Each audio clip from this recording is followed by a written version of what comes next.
In the final days of the Roman Republic, a young man named Octavian stood at the edge of chaos and made a decision that would shape the next 1,000 years.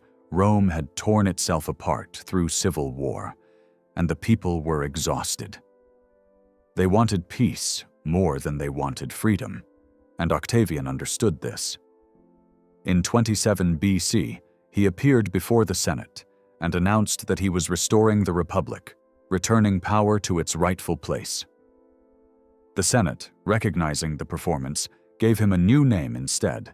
They called him Augustus. The Republic died quietly in that moment, replaced by something Rome had never known before: an emperor. What followed was not a golden age of enlightened rule, but a dynasty whose internal darkness would define imperial power for generations. They were the Julio-Claudians, and their century of control became a study in how absolute authority corrupts even the most capable hands. Augustus built his power carefully, learning from the mistakes of those who came before. Julius Caesar had been murdered for appearing too much like a king, so Augustus never used that word. He called himself princeps, first citizen, and maintained the illusion that Rome still governed itself. Behind this careful facade, he accumulated total control. He commanded every army, managed the treasury, appointed governors, and held veto power over all legislation. The Senate met and debated, but its decisions mattered only when they aligned with his will. The transformation was complete, but disguised so well that many Romans never fully acknowledged what had happened. They had traded their republic for stability, and for 40 years, Augustus gave them exactly that. But Augustus had no sons, and without a clear succession, everything he built would collapse into civil war again. His only child was Julia, intelligent and strong-willed, born into a world that gave women no path to power. Augustus used her as a political instrument, marrying her off repeatedly to secure his dynasty. Her first husband died young. Her second was Marcus Agrippa, Augustus's most trusted general, a man decades older than her. She gave him 5 children before he died as well. Then Augustus forced her to marry Tiberius, compelling Tiberius to divorce his pregnant wife to make the arrangement possible. Julia was never consulted. She was currency in her father's calculations, and she responded by living openly, taking lovers in defiance of the moral laws Augustus himself had enacted. When the emperor learned of her behavior, he could not ignore it without appearing weak. He exiled her to a remote island, where she died years later, abandoned and half-starved. This was how the dynasty treated its own blood, and Julia's fate established a pattern that would repeat with brutal consistency. Tiberius inherited the throne in 14 AD at the age of 55, a capable general who had never wanted to rule. Augustus had maneuvered him into position by systematically removing other options. Tiberius's brother had died under unclear circumstances. His stepsons, Julia's children, had been exiled or eliminated one by one. By the time power passed to him, Tiberius was surrounded by ghosts. He governed competently at first, managing the empire's finances with discipline and keeping the borders secure. But paranoia began to settle over him like fog. He saw conspiracy in every corner, and the palace fed those fears deliberately. The man who amplified Tiberius's suspicions was Sejanus, commander of the Praetorian Guard, the elite soldiers responsible for protecting the emperor. Sejanus recognized that Tiberius's isolation was an opportunity. He encouraged the emperor's distrust, whispered warnings about plots, and slowly convinced Tiberius that Rome itself had become dangerous. In 26 AD, Tiberius abandoned the capital entirely, retreating to the island of Capri. From that distant villa, he ruled through letters while Sejanus consolidated power in Rome. Sejanus began eliminating anyone who might threaten his position. He poisoned Tiberius's son, Drusus, slowly over months, and the emperor suspected nothing. He orchestrated treason trials, using accusations as weapons. Evidence was optional. Fear was the goal. Rome descended into silence and suspicion. Tiberius eventually learned that Sejanus had betrayed him, though the exact circumstances remain unclear. In 31 AD, he sent a long, rambling letter to the Senate that ended with a single devastating command: arrest Sejanus. The former prefect was dragged from the Senate chamber and executed immediately. His body was thrown into the streets, where crowds tore it apart. His children were killed. His allies were hunted down. But the purges continued even after Sejanus was gone. Tiberius, now fully consumed by paranoia, kept the trials going, kept the executions coming. He died in 37 AD, possibly smothered in his bed, and Rome did not mourn. The people had already turned their attention to his successor, a young man raised in military camps, beloved by soldiers, known by his childhood nickname. They called him Caligula, Little Boots. Gaius Caesar, known as Caligula, was 24 when he became emperor, and for 6 months he was everything Rome hoped for. He ended the treason trials, recalled the exiles, distributed money to citizens and soldiers, and displayed none of his predecessor's cruelty. Then something shifted. Ancient historians report that he fell seriously ill, and when he recovered, he was not the same. What followed was a reign so strange and violent that scholars still debate whether the accounts are accurate or exaggerated. Caligula began declaring himself a living god, demanding worship from citizens. He appeared in public dressed as various deities, forcing ceremonies where Romans honored him as Jupiter or Apollo. He built a bridge of boats across the Bay of Naples, nearly 2 miles long, simply so he could ride across it wearing Alexander the Great's armor, mocking a prophecy that said he had no more chance of becoming emperor than riding a horse across the bay.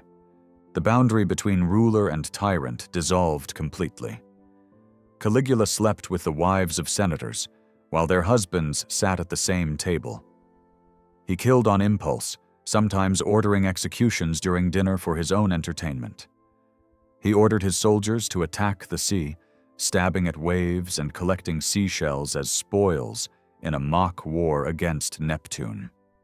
He announced plans to make his horse a consul, Rome's highest political office, a gesture designed to humiliate the Senate by suggesting an animal could perform their duties. Whether every detail is accurate or embellished, the essential truth remains clear. Caligula's reign became chaotic and unpredictable, and the palace turned into a place where death arrived without warning. His end came suddenly.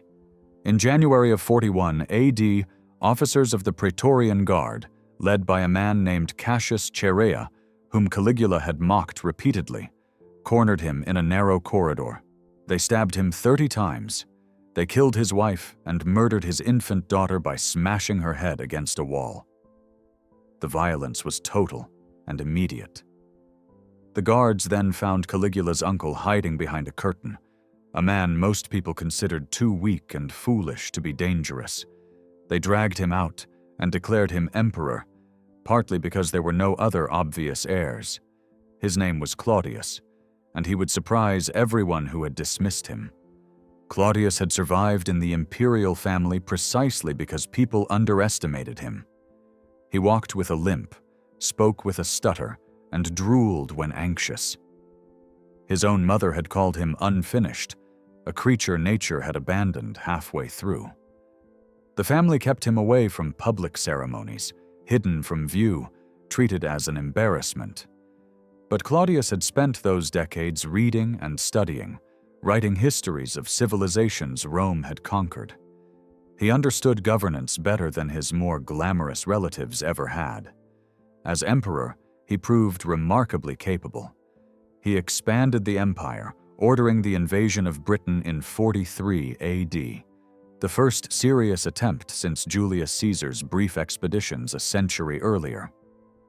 He improved infrastructure across the empire, building aqueducts and expanding Rome's harbor at Ostia. He reformed the bureaucracy, creating a more professional system for managing imperial affairs. For 13 years, Claudius governed effectively, and Rome prospered under his administration. But the palace remained poisonous, and Claudius could not escape the dynasty's patterns. His personal life was chaotic, shaped largely by the women around him. His third wife, Messalina, became notorious for her affairs and political schemes. While Claudius focused on aqueducts and legal reforms, Messalina arranged assassinations, eliminated rivals, and lived so openly that her behavior became public scandal. She grew bold enough to participate in a marriage ceremony with another man while still married to the emperor, possibly attempting a coup. When Claudius finally learned of it, he had her executed, but the damage was already done. His fourth marriage brought his downfall. He married Agrippina the Younger, his own niece, after changing the law to make it legal. Agrippina was ambitious and ruthless, focused entirely on securing power for her son from a previous marriage, a boy named Lucius Domitius Ahenobarbus, who would become known as Nero. She convinced Claudius to adopt Nero and name him heir, pushing aside Claudius's biological son, Britannicus. In 54 AD, Claudius died suddenly after eating mushrooms. Nearly every ancient source agrees that Agrippina poisoned him, though absolute proof does not exist. The mushrooms were prepared by a woman named Locusta, a specialist in poisons who would later work for Nero. Claudius died in agony, and Nero, at 16, became emperor. Nero's reign began with promise. He was guided by capable advisors, including the philosopher Seneca and the prefect Burrus, and for 5 years, Rome was governed sensibly. Nero showed interest in arts and culture, considered himself a poet and performer, and seemed content to let experienced administrators manage the empire. But Agrippina, who had schemed so carefully to place her son on the throne, discovered she could not control him. Nero resented her interference and her constant presence. The conflict escalated when she threatened to support Britannicus, Claudius's biological son, suggesting the rightful heir had been pushed aside. Nero responded by having Britannicus poisoned at dinner, using Locusta again. The boy convulsed and died in front of guests, while Nero calmly explained that Britannicus had always suffered seizures. Agrippina understood then that she had created something beyond her control. Nero tried repeatedly to kill his mother. He attempted poison, but she had built up resistance through years of taking antidotes. He rigged the ceiling of her bedroom to collapse, but she survived. He built a boat designed to fall apart and sink, drowning her at sea, but she swam to shore. Finally, Nero abandoned subtlety and sent soldiers to her villa. They beat her to death with clubs.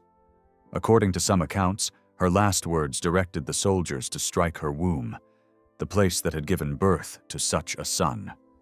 Whether historical or dramatized, the story captures the essential horror. The dynasty had consumed the woman who orchestrated its continuation.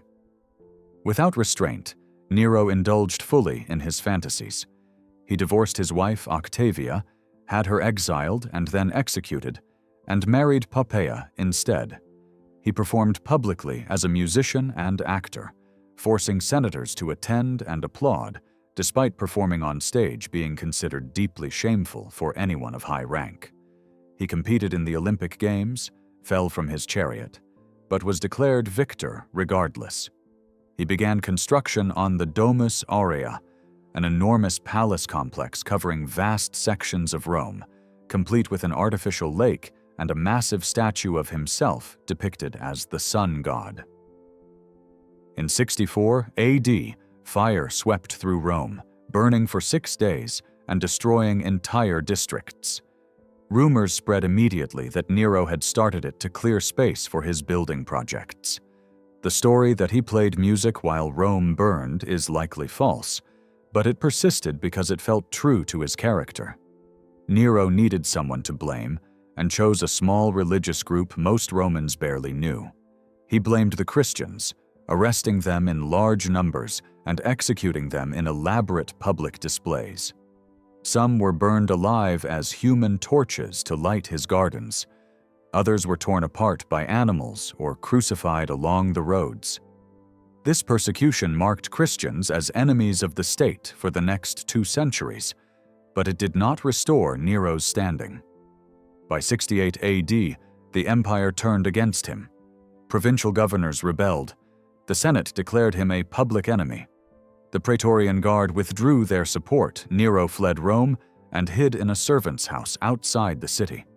When he heard soldiers coming to arrest him, he ordered a secretary to help him cut his own throat. He struggled even with this, dying slowly, reportedly lamenting that the world was losing a great artist.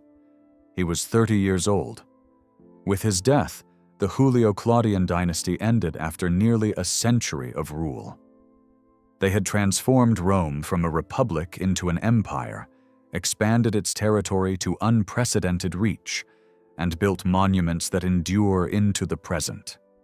They had also poisoned children, murdered mothers, married within forbidden degrees of kinship, and turned governance into theater of cruelty.